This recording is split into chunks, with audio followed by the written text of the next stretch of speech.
is it still okay to say Happy New Year? I mean, currently it's January 7th, 7th days into 2020. People are still saying it. I think it's still okay. I think it's okay for the month of January, but there are people out there rumbling saying you can't do that. What's up, everybody? It's Wassup, Flobo, episode number 11? I don't know. I can't even keep track of these things anymore. I'm going to have to edit that out if I'm wrong. It's the show. We just sit here, we talk, we rap, we chat, we just hang out. I'm going to say what's on my mind, to say what's on your mind. We share, we have a good time. Thanks so much for letting me know that you've been checking out the show, whether it's these episodes fully on YouTube or the clips on Instagram and all that. Granted, I can't say I'm setting the world on fire with views and everything, but it's not really about that. It's about giving premium content and showing you what I'm up to on a show called What's Up, Flobo. There really is no expectations, and that's okay. Now, if you want more information about me, this is your first time on the show, first time listening to the show, flobito.com. That's flobito.com. That's the website, and flobito.threadless.com. That's where you get the merchandise and t-shirts and stuff, which, sidebar, I'm still waiting for mine. Like, I was holding out, like, I wonder which one I should get because there's so many good, cool designs, and over in the website, more are on the way, and I held out for a long time, and then I finally pulled the trigger on it, and I was like, is it here yet? Is it here yet? Is it here yet? Like, going out the mailbox, so I should pass that out. So today, I want to talk to you about something I do multiple times a week over at AfterbuzzTV. I mentioned that in some past episodes that I work as a host for a lot of the after shows. I've been doing it for about over a year now. There's actually a video to that effect here on this channel where I did a little super cut of all the shows I worked on over the past year. We're talking Star Trek Weekly, Bring the Funny, the After Show, Chambers, Unbelievable, a lot of things here in between, guest spots, All American, Flash, Supergirl, a lot of fun doing that. I was doing wrestling for a long time on the network, just dropping in and eventually becoming the permanent host on both the Monday Night Raw and Wednesday night NXT after shows. Oh man, the sirens are going off in my apartment. Live television. The Monday Night Raw and the Wednesday night after shows on AfterbuzzTV, and it's been a lot of fun. I mean, since I think September is when it really hit home for me that maybe I have arrived in wrestling punditry, if you will. It was definitely a challenge and experience, and I liked it, and I love it. Being able to watch something that I love, but at the same time, not only develop the skills of performing a show live on television, but also like writing notes and formatting the show and working with producers and my co-panelists who make my job incredibly easy week in and week out. In fact, if you want to go check out some episodes of that, you can just put in like AfterbuzzTV Raw or AfterbuzzTV NXT, and the most recent episode you see this face and this ever-growing beard. Oh my gosh, I'm due for a cut about what I'm working on there. So it was an interesting thing for me. I did not think that I was going to be in that position so quickly. Not to brag or anything. I came to AfterBuzz as a comedian with no fans, relatively speaking, wanting to be able to have something with some structure where I can work on some jokes or I can work on my character, my stage presence, even though I'm sitting down at a show. And it kind of grew from there, and I got to experience a lot of cool people and good tidbits of knowledge. But the plan was do it for 2 years, and then maybe I can get a show, maybe NXT on Wednesday nights, and I'll be happy. But just one thing led to another. And it's true what they say. Half the job really is showing up. Showing up and not sucking. Those are the two that you got to do. And you don't have to be the best at it. That's why I say not suck. You don't have to be the best at anything, C students still graduate. B students still graduate. I'm incredibly hard on myself. I strive for excellence all the time, but someone will see you put in the effort and the prep work. Not even the effort on the court, but the effort in practice, if you will, and that pays dividends. Like if people see that you just don't wait to turn on when the lights are on, and that you're willing to, drill down and do things you're working on, or find ways to be better, I think people pick up on that. Maybe not consciously. Maybe like, he's been working. But someone say, hey, there's something different about your shows. Hey, there's something different about the things you host.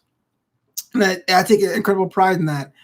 Sometimes I kick myself because I'll tell you a normal day for me on a wrestling day. Let's say Monday Night Raw. There is the watching the show. Raw is 3 hours. And so every match on my laptop, I do a little format by match and by segments because our shows have different segments.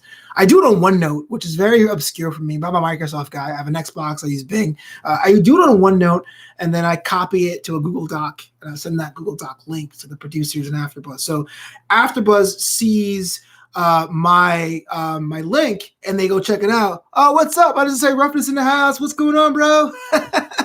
If you haven't checked out the WW Sports Podcast Network, do that because my voice is on that, and I have to put myself over, even though it's not even my property. But a typical wrestling day for sure. So I have the format laid out by every individual match. And I send that link to the producer, so the producer sees it. So not many shows do that. I do that so the producer knows that even though it looks like we're having a good time and we're just, totally knocking our heads and not looking like we're structured, we are pretty structured. So that's why I take pride in doing that. And when we go from, oh yeah, thanks. He says, only good sound on Josh's show. That's right, because again, my voice is on that. So WWE Sports Pod Network, make sure you check it out. Unnecessary Roughness, the 685, We On Saturday. All those podcasts are great. Plug. So they have the rundown on AfterBuzz, and every time I do a match or so or a joke or so, we can sit and stay in a match with commentary, but they know what the next step is. That's why cues come when they come, and we kind of work together to make that show as smooth as possible. Because frankly, if it's just me, if I'm showing out trying to be Flobito and outshining everybody, the show falls apart. Your panelists are your lifeline. Every person that works with you, they're like your tag team partner, your trios partner.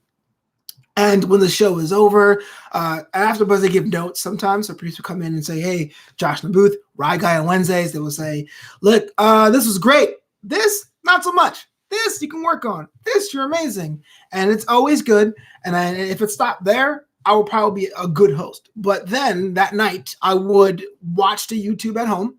So I'll look at my interactions. For example, last night I was like, man, I look at my nails too much. Or I always do this thing with my nose when I'm broadcasting. I don't know. I don't ever do it in real life. I'm always like, what do you think? That's like, people are going to think I perpetually have a cold or something more nefarious.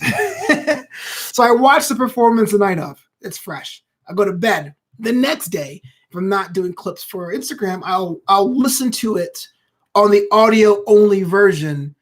Because there's a lot of mistakes, a lot of things that are covered up by watching yourself talk.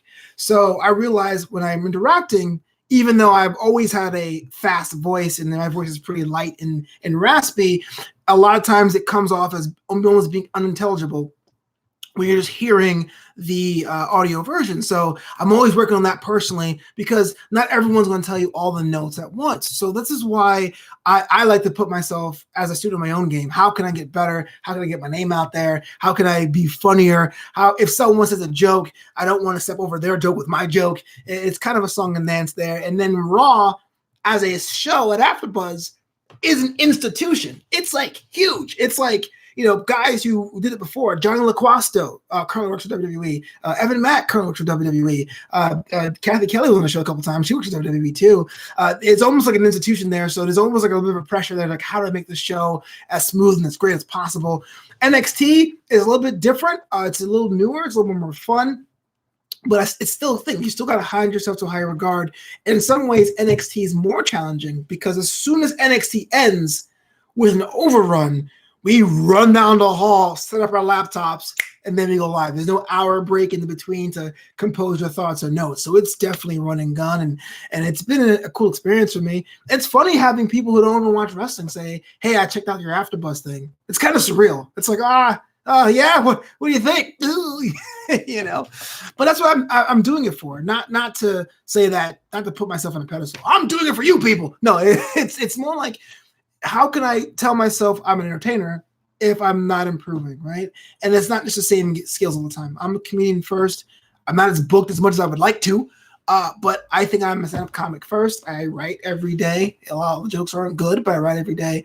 But the hosting thing really is like the mix of stand-up, because the jokes are prepared in some ways, improv when the jokes are not prepared, working to time like a late night talk show host, making sure segments run according to time. We don't go over, we don't blow our sponsors or whatever. And then there is a bit of like that enterprising, how can I collaborate with other people, other co-panelists and other producers. So a lot of it is like the most CrossFit entertainment way, because I'm getting trained in 8 different directions. Now, what can you pull from this if you don't have an AfterBuzz near you is find out what you want to do, man. Find out what you want to do from early. The dream, I can say as a kid, was not necessarily to be a wrestling pundit as much as I love it, but the dream was really, how can I make a living being myself? And it started off with comedy, and I think if someone told me, hey, look, red pill, blue pill, you can live your life being a comedian or live your life being an actor, I'll do stand-up comedy. If someone says, all right, you could be a comedian or you could be an athlete, picking comedy, even though I played football in high school. To me, that's why I feel like that has to be the dream. That's the passion. That's the one that's pushing me every day. How can I get the comedy thing out there? But interviewing people, making light or distilling a very dense show is amazing. I mean, 3 hours of Raw gets covered in 35 minutes. And that's such a rush to be like, and we covered all the matches. Good night, everybody. Hey, and the fans that check it out are really amazing too. So if you guys haven't checked out the AfterbuzzTV Wrestling and Sports channel, please follow that. Monday Night Raw, Wednesday NXT, I am on that. If you're not familiar with the WW Sports Pod Network, we're talking Unnecessary Roughness, we're talking to 685, we're talking to We On Saturday, and the like. Check those guys out as well. That's time for me. I always tell myself I was going to keep these to 7 minutes or less. I never follow that rule. But until next time, if you guys have any ideas for other episodes, things you want me to go more in depth to, for example, there was some talk about doing more comedy type episodes where I go over my experience being a comedian. That's great. DJing, all that stuff. Let me know. Flobito.com. Thank you so much for listening. Please tell a friend and be nice to each other.